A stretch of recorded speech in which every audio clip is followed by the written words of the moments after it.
3, 2, 1, mesdames et messieurs, bienvenue dans notre vidéo du jour dans laquelle, en cet instant, je fais un saut quantique professionnel. Ce qui veut dire que moi, le meilleur médium au monde, je suis à faire une sorte de canalisation sauvage des informations du monde invisible parce que j'ai un gros besoin d'informer ce qui s'appelle moi-même en premier pour savoir ce qu'il s'est passé et de comprendre pourquoi certains sont des problèmes en ce jour, même s'ils sont dans le noir, dans la nuit, pour ainsi dire, des êtres qui font comme si devant moi tout était normal, en sachant que j'ai été effacé de trop nombreuses fois, comme pour dire on peut se permettre de passer sans qu'ils se doutent de quelque chose, et au final ce sont tout simplement d'autres qu'il ne faut pas trop voir. Bon, maintenant, vous savez, le problème c'est que ça devient pour moi un peu, disons, la sortie de cette soirée, mais ça devient l'explication professionnelle. Alors, mesdames et messieurs, sans plus attendre, je vous invite à me valider si j'ai raison.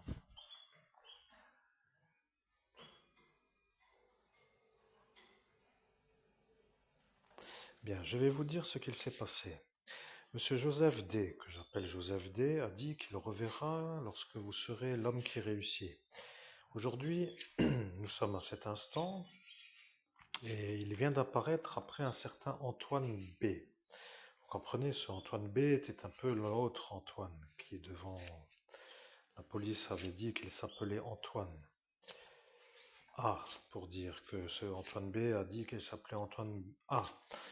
Et ils ont dit que ça allait être marrant de faire tout l'alphabet, et lorsqu'ils ont dit cela, eh bien, ils ont dit que l'alphabet a déjà été fait. Ce qui veut dire que le meilleur médium au monde que vous entendez vous rappelle à vous, chers auditeurs, ou plutôt les forces de l'ordre, pour dire la chose, ce qu'ils ont oublié ou pas. Et à l'instant où il le dit, eh bien, il se demande pourquoi. Il se retrouve en cet instant avec les ennuis qui ne sont toujours pas trop résolus, mais surtout les poches vides pour partir faire ailleurs la réussite, pour dire la chose, parce que ça devient ça au final. Nous n'avons rien à faire ici et nous ne pouvons pas partir, donc nous sommes obligés de trouver une source de ressources qui nous permet de partir. Or, voilà que nous partons, sauf que personne ne veut que nous partions, et donc ils ne veulent pas que nous trouvions la source de ressources. Ceci est donc un peu des ennuyants longue durée qui nous ne veulent pas ailleurs qu'ici pour nous faire le pourrissage de réussite. Voilà que vous avez compris, mes chers amis. Je suis à cet instant en train de vous valider et que vous soyez vous à cet instant comme un homme ou une femme qui sait que c'est ça la vérité, eh bien, est un honneur pour moi parce que je suis moi le meilleur médium au monde qui vous rappelle à vous ce que vous n'avez pas oublié parce que vous n'avez pas été effacé. Vous comprenez, il y a dans le monde des êtres qui aiment détruire les gens qui réussissent et lorsqu'ils y arrivent, ils se félicitent d'y être arrivés. À la grosse surprise de l'Assemblée qui à cet instant était dans la nuit du 17 au 18 mai, ils se sont tous honorés d'être arrivés à nous pourrir la richesse. Et lorsqu'ils se sont sentis surveillés, ou plutôt observés, ils se sont dit qu'il ne fallait peut-être pas le dire devant tout le monde. Et tout le monde voulant dire cela autour de eux qui se sont entre eux félicités. Voilà que ça devient maintenant une sorte de drôle d'énergie.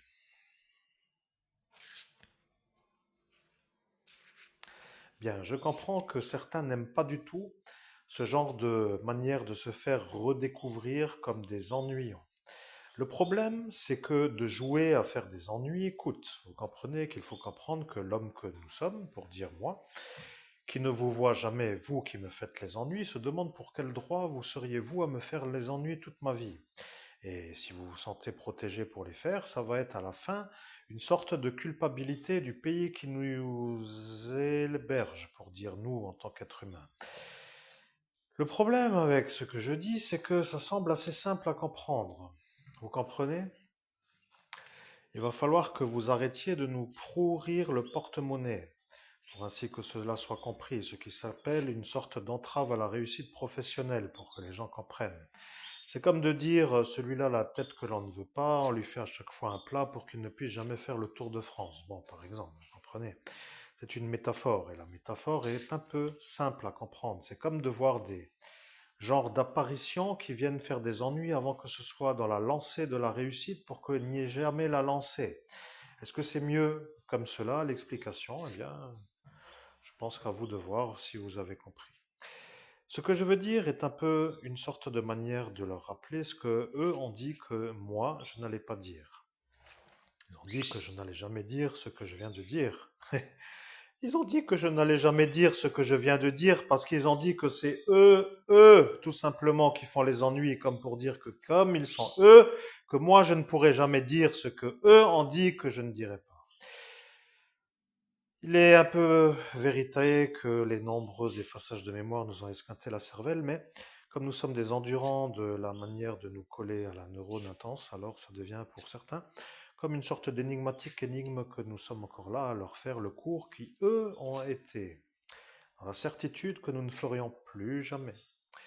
Alors, bien entendu, nous sommes des êtres qui semblent être à honorer, pour dire le médium que je suis, et tous ceux qui sont autour à faire les ennuis, qui nous veulent dans la pourrissade de la manière d'être en état de pouvoir voyager ou de vivre, se trouvent être à cet instant de nouveau à apparaître, et c'est ça qui fait que moi, aujourd'hui, je vous parle.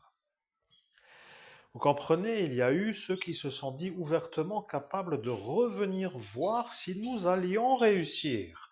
Et ce Antoine B est apparent devant la police de Metz, à l'instant où nous sommes aujourd'hui, donc en 2017. Mais le message que je réceptionne en cet instant est en 2025. Ce monsieur Joseph D est un peu l'homme qui était à l'instant à côté de ce Antoine B qui s'est fait passer pour Antoine A pour que ce Joseph D ne se fasse pas avoir. Et la question est, pourquoi se serait-il fait avoir? Eh bien, je vais vous rappeler, puisque vous n'avez pas été effacé. Ce monsieur qui s'appelle Joseph a dit qu'il allait être l'homme qui allait faire l'embrume. Il s'est senti capable d'y arriver. Et il a dit qu'il allait y arriver. Le Joseph, qui était l'autre chauffeur de bus à cet instant, a dit que lui ne fera pas l'ennui et que comme l'ennui serait fait, que ça irait pour sa tête de nous voir moins riches que lui, le chauffeur de bus. Bien, vous comprenez, il va falloir que vous compreniez une chose. Vous croyez que je suis une genre de qui, pour dire avec vous les balles qui partent sur les qui, mais moi je vois que vous êtes vous ceux qui sont le problème à mon porte-monnaie. Et lorsque je vois des gens qui se mettent à la valeur de m'empêcher d'avoir le chiffre d'affaires en millions d'euros, je me demande qui vous êtes vous. Vous comprenez, ça devient ça le problème pour moi. Je me demande même si je dois encore vous expliquer ou s'il faut encore que je vous réclame une sorte de compréhension. Est-ce que vous avez compris pour dire avez-vous compris? Je n'ai rien à faire de ce village dans le sens où je suis un homme qui n'est pas vraiment dans ce village. Vous voyez, je suis là pour dormir. Et ce n'est pas trop une sorte de place où on ne peut pas dormir.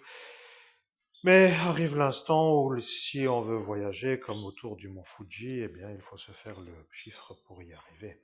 Si vous voulez m'empêcher de faire mon parcours au mont Fuji avec mon chien, eh bien vous devenez mes ennemis. Et mes ennemis ne sont pas à garder en tant qu'amis. Donc comme vous êtes vous les ennuyants qui font les ennuis, alors je me demande pourquoi vous n'arrêtez pas de faire les ennuis. Et étant donné que vous êtes assez grand pour comprendre, la phrase est bien entendu la suivante: il vaut mieux que vous arrêtiez de me faire des ennuis. C'est comme cela que je préfère vous informer, juste pour que vous soyez sûr que vous avez encore un peu de temps pour dire dans cet espace temporel, pour désaxer la série que vous avez dit que vous alliez faire, puisque j'allais être effacé à l'instant où vous avez dit que vous alliez voir. Si moi j'allais être effacé pour que, après avoir été effacé, je ne puisse plus être sûr que vous soyez ceux qui ont décidé de me faire les ennuis. Bien entendu, si ma vérité vous dérange, eh bien c'est que la vérité blesse. Et si la vérité blesse, c'est que ceux qui sont blessés sont un peu ceux qui ont fait le problème. Au final, je ne sais pas pour quelle raison je devrais m'acclimater avec des gens qui n'arrêtent pas de me polluer. Et le problème, c'est que ce monsieur Jean-Paul a dit que lui ne témoignera pas parce qu'il ne veut pas d'ennui avec eux. Et comme ce monsieur Antoine B a dit que Jean-Paul a dit qu'il ne témoignera pas, il a dit qu'il allait donc faire, puisque lui, Antoine B, a dit que Jean-Paul G a dit qu'il ne témoignera pas. Disons que de faire comme si le témoin ne témoignera pas lui a donné l'option de faire les ennuis, comme pour dire je fais puisque lui a dit qu'il ne témoignera pas. Bien entendu, je parle aussi pour mon talisman qui devient un peu le problème, mais l'effaceur de mémoire aussi, pour ainsi dire que nous parlons bien du même individu dans cette affaire Ouais, je ne sais plus comment finir, mais je vais continuer l'explication. À cet instant, Monsieur Antoine B. a dit que comme Jean-Paul G. n'allait pas témoigner des ennuis que ce Antoine B. a dit qu'il allait faire pour que ce Joseph D. allait être au calme pour pouvoir supporter notre non-réussite parce qu'il devient fou à nous voir dans la réussite. Vous voyez, c'est un genre d'homme qui a eu les sueurs froides à nous voir tellement riches et la pauvre thérapie n'a pas fonctionné puisqu'ils lui ont donné l'autorisation de nous créer les ennuis pour qu'il se remette au calme. Or, voilà que le psychiatre devenant le commanditaire devient un peu l'ennui aussi. Mais comme je sais que je sais et que vous savez et que tout le monde a compris, eh bien il faudrait que vous compreniez que de se moquer au-delà d'une certaine durée peut faire germer dans l'esprit de quelques-uns des gens de projets qui pourraient être de vous faire ramasser les merdes. Bien, maintenant que je parle d'une certaine manière, vous allez vous demander qui je suis ou pourquoi je me permets de vous rappeler ce que vous avez décidé de faire. Eh bien, je suis Monseigneur Christophe Albert, évêque de l'Universelle Fraternité fondée par l'abbé Julio. Je suis un homme qui a des valeurs que vous n'avez pas et je défends Jésus-Christ plus que d'autres pour dire que ça est la phrase que j'ai dit que je vous rappellerai comme je l'ai dit ce soir-là.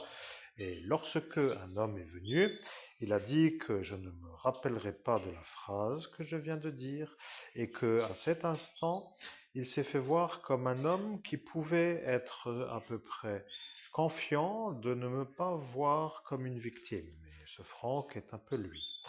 Bon, vous comprenez, si vous jouez à vous moquer, ça peut être un peu marrant, mais quand il faut payer, ça devient la fuite de l'accusation pour ne pas pouvoir payer. Le projet que certains ont, c'est de ne jamais se faire avoir pour ce qu'ils ont fait comme entrave à ma réussite. Et le problème, c'est que plus ils sont protégés, plus ils en font. Et plus ils en font, et moins je peux faire ce que je veux. Et comme je ne peux pas faire ce que je veux, je me demande pourquoi ceux-là font ce qu'ils veulent pour me faire l'ennui, pour que moi, je ne puisse pas faire ce que je veux. Bien entendu, tout le monde aura compris, même le mongol de l'histoire qui s'appelle l'handicapé de Fareberswiller, qui habite au 40 avenue Saint-Jean. Je vous rappelle quand même que cet homme était là, devant vous à cet instant. Vous ne vous rappeliez pas de qui il est, mais l'homme que vous avez vu, qui s'appelle un homme que vous ne connaissiez pas, était un homme qui apparemment n'était pas en possibilité de faire un témoignage. Et c'est pour cette raison que vous vous êtes senti protégé. Et vous avez dit que comme l'homme là devant vous n'a pas le droit de témoigner, s'il devient le témoin, ils ne voudront pas le prendre en témoin puisqu'il n'avait pas le droit de témoigner. Est-ce que la médiumnité professionnelle vous plaît?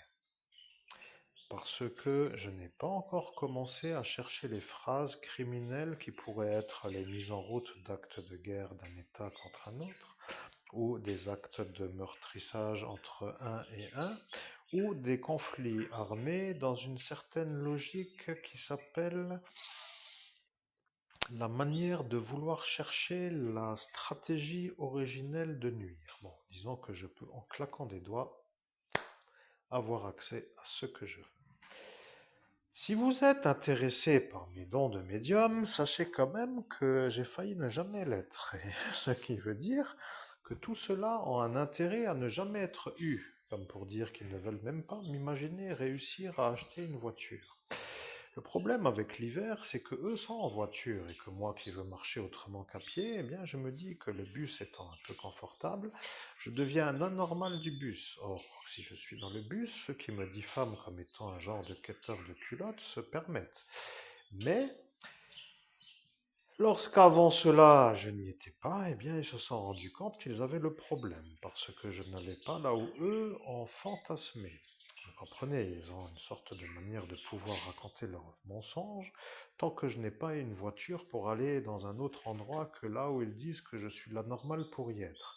Et je précise que l'anomalie vient du fait que eux ont créé le problème pour que j'y sois.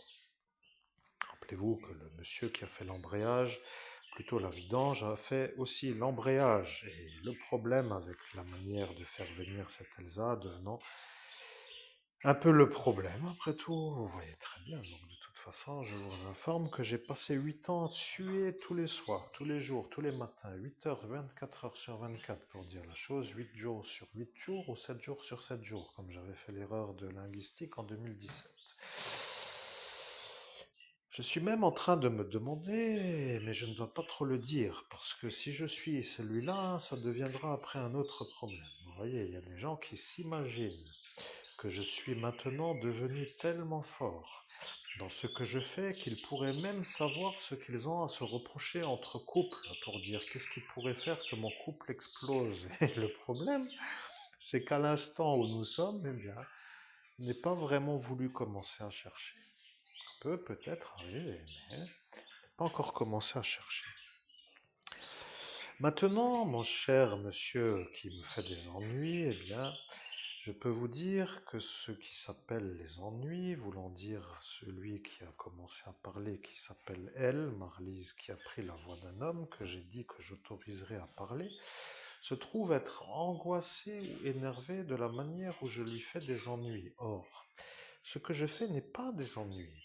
Ce que je fais s'appelle vous me faites la route libre pour la réussite, où tous ceux qui y sont pour me bouletter la route vont se faire écraser. Parce que j'avance droit vers ma réussite. Point final. Tous ceux-là qui vont se mettre en travers seront eus. Voilà, c'est tout. Merci. Si ce n'est pas clair, après tout, vous pouvez aussi aller chez un autre psychologue. Et comme l'assemblage de la stratégie de nuisance est celle-ci, vous vous sentez même soutenu par le psychologue. Bon, disons que ma faculté de psychologie que j'aurais dû faire dans la ville de METZ n'a pas été un aboutissement, mais comme je suis à cet instant, à vous rappeler que j'y étais accepté et que je ne l'ai pas fait en 2 ans, parce qu'aujourd'hui, si vous voulez devenir psychologue, il faut faire un cursus en 3 ans. Eh bien, j'aurais été à cet instant quelqu'un qui aurait pu vous accueillir. J'aurais pu être l'homme qui vous signe les médicaments pour la tête. Et après, vous auriez été un peu plus gentil avec moi. Voyez-vous, vous auriez même été confiant et sûrement intéressé pour avoir quelqu'un comme moi. Mais comme je suis moi la cible avant que je devienne le psychologue, alors ça n'allait pas. Néanmoins, je peux me permettre de dire que je suis un très bon psychologue et que je suis un très bon médium et que je suis un professionnel et que mon salaire explosif est au-dessus de toutes les possibles possibilités, si je facturerais, que chacun d'entre ceux-là qui me font les ennuis ont à l'instant où nous sommes. J'ai beau me la péter ou me la raconter ou me prendre pour un genre de super-héros, mais je suis sûr de ce que je dis. Lorsque je le dis, je suis sûr. Là est maintenant le problème, comme vous le savez, les messieurs ou les madames qui sont morts. Bon, disons que ceux-là sont morts, après tout. Vous voyez, la petite découverte de la soirée pour cette Estelle, c'est un peu ça. Il n'y a rien d'autre à dire. Elle est partie. Point. Tant pis ou tant mieux, après tout, chacun dira comme il veut. Ce que je veux dire, c'est que je suis très bon, mais je suis tellement pointu dans la manière d'assembler les stratégies que je sens que je vais devoir me demander pour quelle raison je ne devrais pas devenir un ami de celle-ci. Je ne sais pas comment elle s'appelle, cette petite avec ses 2 chiens. Elle a 2 Yorkshire, elle est un peu à cet instant aussi devant vous. Vous voyez, en 2017, la mademoiselle ou madame qui s'appelait la madame Antoine A. Et elle devient à l'instant-là la témoin que ceux qui s'appellent eux autour de elle ont dit que ce Jean-Paul G ne voulant pas se faire en témoin, ont dit que comme elle ne veut pas être à côté, eh bien, vous avez arrêté de parler à cet instant. Bon, je veux vous dire juste que je suis au top niveau. C'est ça le problème, que certains, vous voyez, ils s'imaginent un homme au-delà de leur possible supportage de voir un homme plus élevé qu'eux. Je ne sais pas qu'est-ce qui ne va pas, mais disons que si je suis mieux coiffé de la coupe, et que ça dérange tout simplement toute la journée ceux qui me voient de trop beau, ou trop au-dessus d'eux par rapport à quelque chose que moi je ne pense même pas. Ça devient un problème qui n'est pas connu dans mon esprit, mais une forte anomalie chez ceux qui ont le problème. Vous voyez. Disons que certains ruminent longtemps parce que, disons que lorsqu'un élève dans une classe d'école se trouve avec un genre de cartable qui est plus beau que le cartable qu'un autre a et que celui-là rumine toute la journée parce que celui-là a un beau cartable, ça finit en théorie dans un autre sens, de la convivialité, vous comprenez. Il faut comprendre que c'est possible que ça arrive. Il suffit de dire que parfois ça arrive partout, mais si ça dure trop longtemps pour la remise au calme de la tête qui disjoncte, alors ça pose le problème, vous voyez. On ne peut pas plaire à tout le monde, vous comprenez. Je ne peux pas encore me rendre malade parce que j'ai des yeux bleus, vous voyez. Parce que ceux-là voudraient peut-être en avoir alors qu'ils ont des bruns ou des noirs, je ne sais pas. Vous comprenez, peut-être que ma taille et mes abdominaux ne conviennent pas et que certains deviennent malades à cet instant parce que eux n'en ont pas. Vous voyez, ils se voient dans la glace avant de mettre le costume et ils deviennent fous. Et ils me voient moi et cette piscine qui commence à être la baignoire. Parce qu'ils disent toujours que je veux la baignoire. Mais eux appellent la piscine la baignoire. Ce qui veut dire que que, ceux-là entendent ce que je fais, ils se disent, ce monsieur n'arrête pas d'être dans la baignoire. Et le problème, c'est que la baignoire s'appelle la piscine. Bon, devenons un peu logique.